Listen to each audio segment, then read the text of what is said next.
James chapter 1 today, if you want to turn there. Email is a wonderful thing, but it doesn't really substitute for conversation. The title of my sermon is actually Resurrection Joy, and I said in my email, Resurrection Joy, hope that helps. Hope that helps you figure out, have a title. I should have said, I hope that helps, because if you see in your bulletin, my title for my sermon today, as I find out this morning, is Resurrection Joy, hope that helps.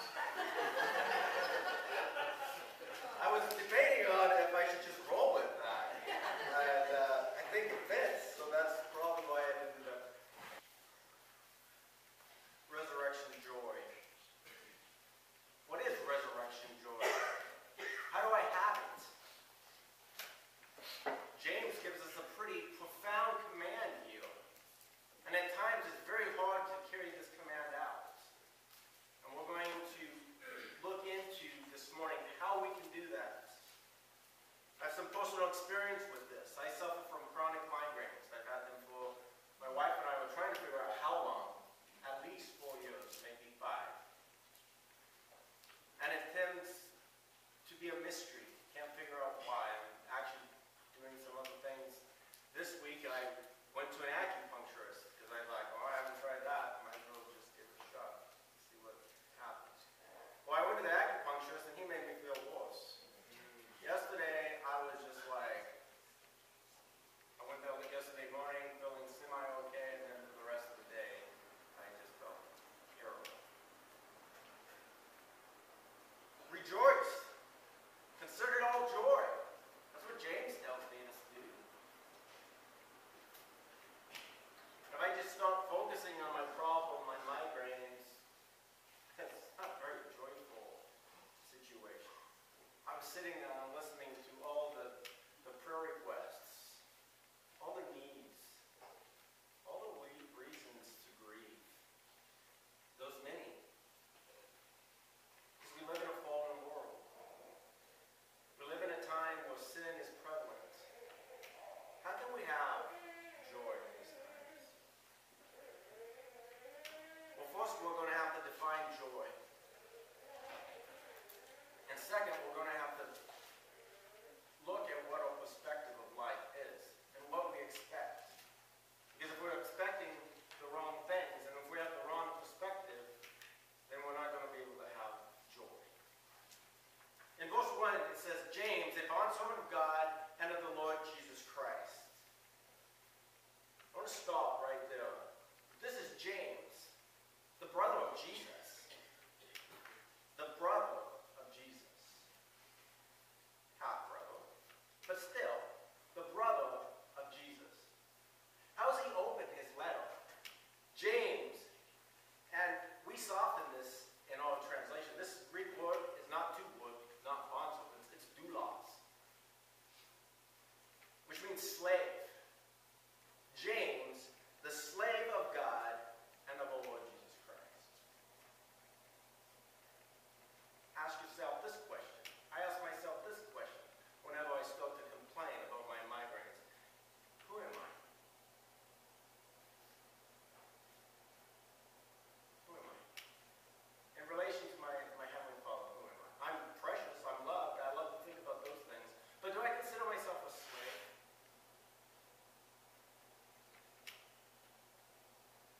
Do I consider myself property of God?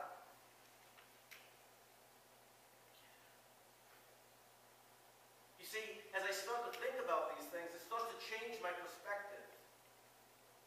Because if I'm a slave, then I have no place to counsel my master.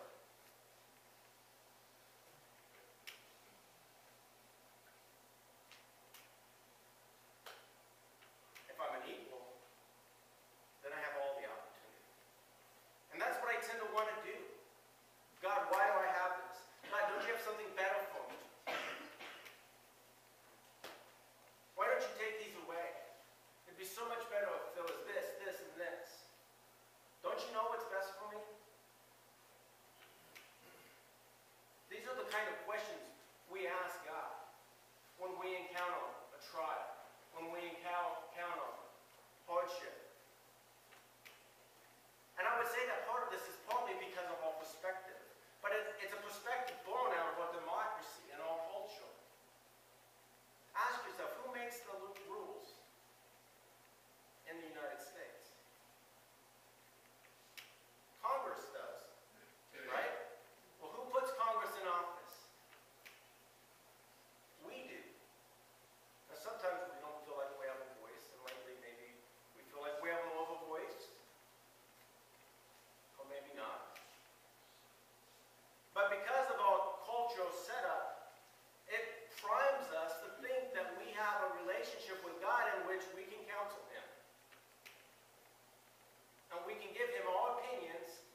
the image of Jesus Christ.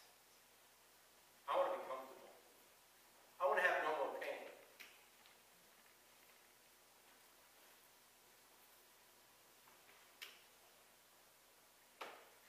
A slave. Changing identity. Changing perspective.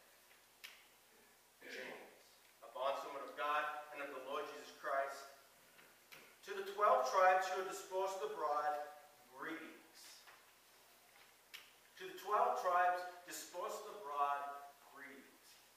Now, this is in reference to Jewish tribes who have been dispersed throughout the whole world from persecution.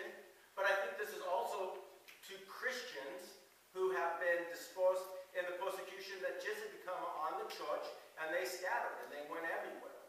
James is sitting in Jerusalem. He's the pastor of the Jerusalem church, and he's writing to the Christians who have fled Jerusalem from persecution.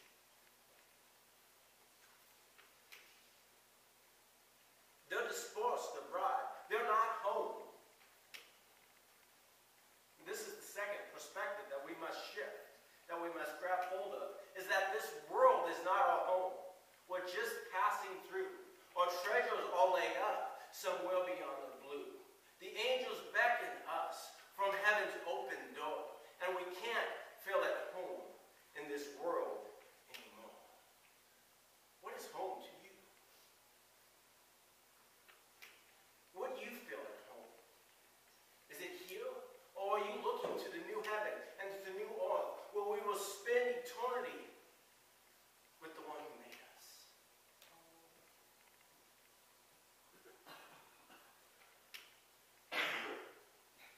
An embodied existence. Heaven is a permanent place, or the new heaven and the new earth is a permanent place where we will live embodied lives with jobs and things to do for eternity. It's a beautiful thing. The world made right, redeemed. Is that what you live for? Is that what I live for? James, throughout his book, he can contrast the wealthy with the poor, the humble and the proud. The other day I was reading an article by James Emery White, and he said that 4% of the world's population makes $37,000 or more.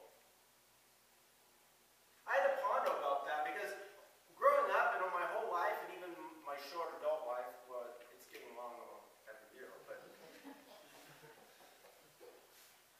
I always thought myself as not wealthy. But for the most part of my adult life, I've made more than $37,000 annually a year. It's not that much money. You see, I tend to look one way when it came to wealth. Now, there's nothing wrong with wealth, and as we go through James, you're going to need to recognize that wealth is not the issue. It's what we do with it and how we get it. James over and over again emphasizes that wealth should not be your security.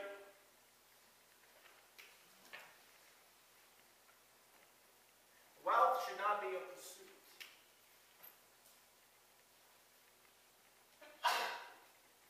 But oftentimes we find ourselves falling into that trap because it bombards us from every direction. It permeates our culture. The American dream that we cherish and we love so much, that's a pursuit of love.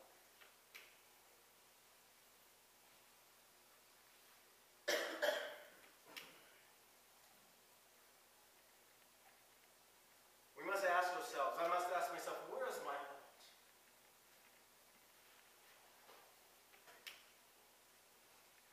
Am I willing to seek first the kingdom of God and his righteousness and let him take care of everything else?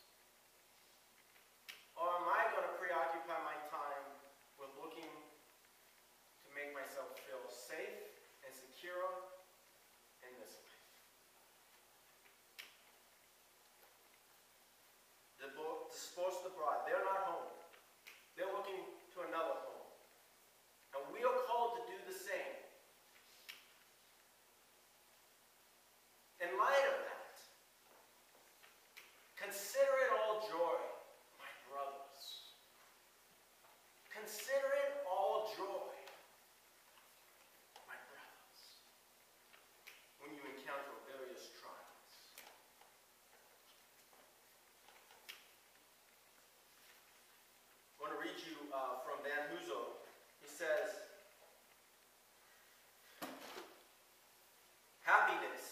shallow a term and fickle an emotion. Happiness is dependent on circumstances, and circumstances change. So this joy is not happiness. I want to make sure we understand that. This isn't a smile plastered on the face.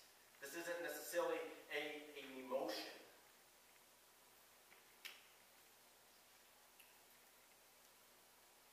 Happiness is dependent on circumstances, and circumstances change. Often happiness is either inappropriate and inauthentic in our in-between times, which are marked by finitude and suffering. You've met those people. You walk up to them on Sunday and you shake their hand, and they've always got a smile on their face. No matter what's going on, they're at the funeral and they're on cloud 9. It's a little annoying after a while. And if you're that person, I'm sorry.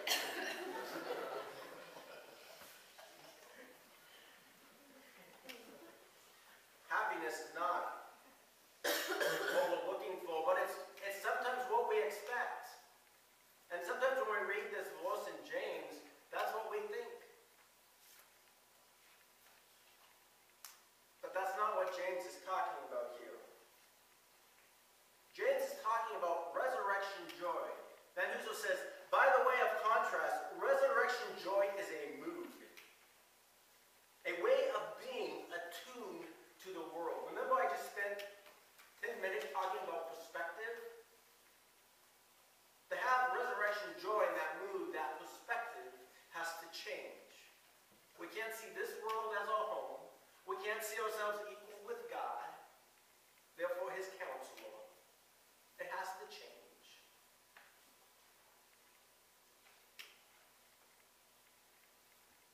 When one knows that the world includes an empty tomb. An empty tomb. What does that empty tomb represent? It represents power over sin and death. It represents victory in your life. It represents that every trial that comes your way, God will work it for good. Romans 8:28. We all know that verse. For God causes all things to work together for good to those who are called according to his purposes. But that good is to conform us into the image of his Son.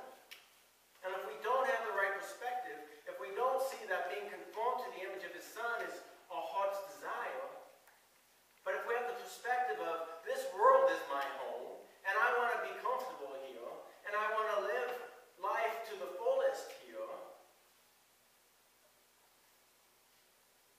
then we will be sorely disappointed. And the mood and the resurrection joy will not come forth in our lives. And we will become bitter. We know people like that too. They asked God for something, and he told them no.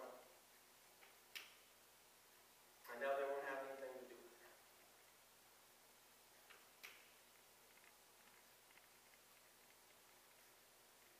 Happiness is a surface phenomenon, but for those who through faith enjoy being in Christ, joy resides in the depths of their being. Joy is never inappropriate, even in the depths of suffering, such as funerals, because the resurrection reminds us that death, full though it be, has been defeated, along with its cohorts, meaninglessness and hopelessness. Your life is not meaningless. Your life is not hopeless. Everything you go through, everything you experience has a purpose. There is a point. And that is to conform you into the image of Jesus Christ. And that is what James is talking about in verse 2 when he says to consider it all joy, my brother, when you encounter various trials. Why? Knowing that the testing of your faith produces endurance. And let endurance have its perfect result so that you may be perfect and complete, lacking nothing. So we can't throw a little hiccup into this whole process. Not that we can stop the sanctification of God, but the work he began in us, he will be faithful to complete it.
most generously and without reproach, and it will be given to him.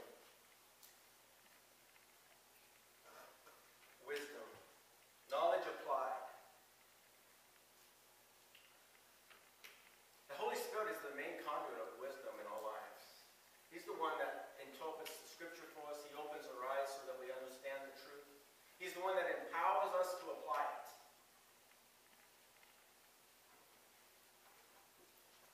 We need wisdom. We need wisdom to know how to walk through these trials, how to endure these trials.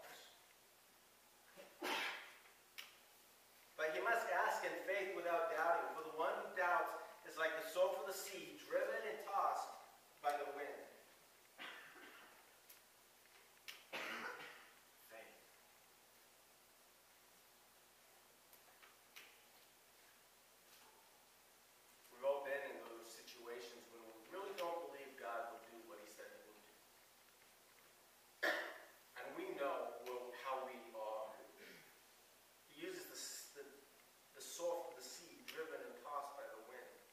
That they are just swept away in their emotions. Flip-flopping back and forth.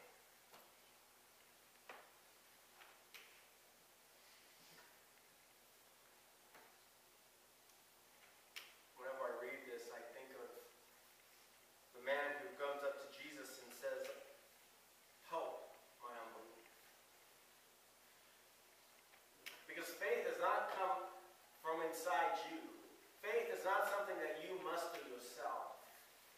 But faith is something that comes by reading God's Word, hearing God's Word.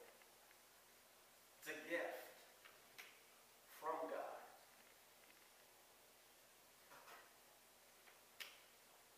And we must humble ourselves. We must see ourselves as the slave of God. We must not see these things of the world as something to be pursued.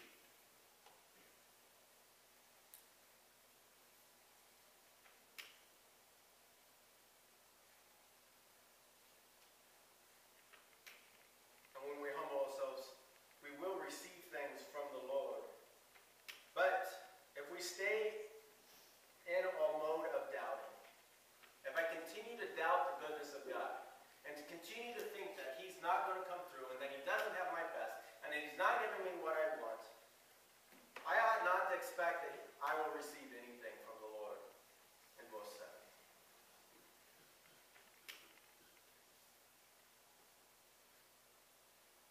If I'm not living in faith, dependence upon Him, looking to Him for my security, looking to Him for my source of life and my source of joy, then I ought not to expect anything. For I'm a double-minded man, unstable in all my ways. I'm driven and tossed to and fro by my emotions.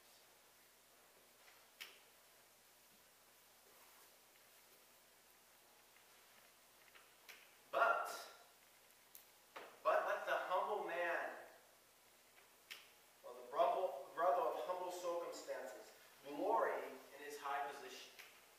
What's this mean? Well, it means that if I don't have the wealth to ensnare me, then there's less chance for me to be wanting to pursue it. And that's not totally true. I know plenty of poor people who really want to be wealthy and are trying to do everything that they can to be.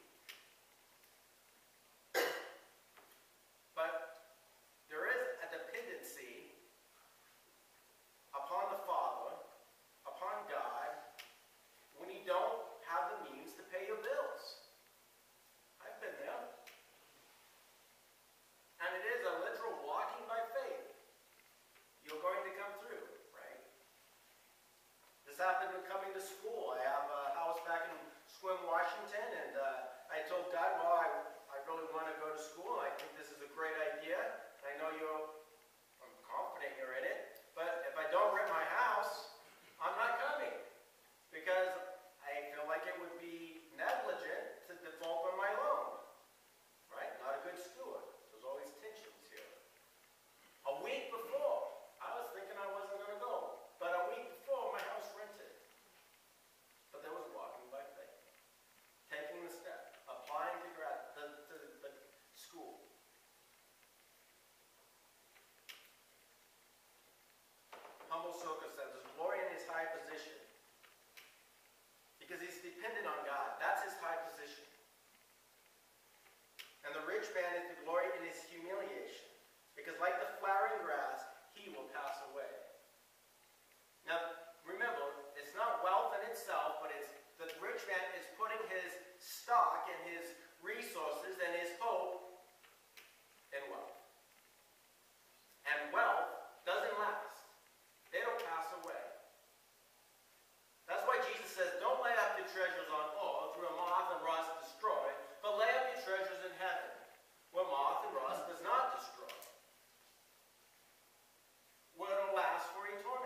For the sun rises with a scorching wind and withers the grass, and the flower falls off, and the beauty of its appearance is destroyed.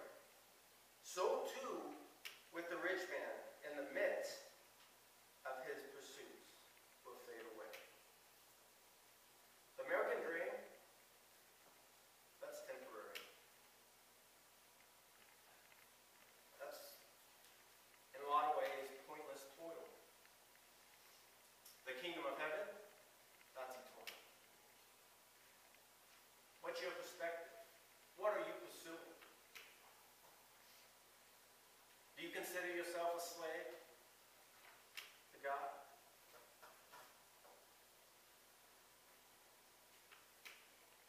Is this world your home? Or are you just passing through?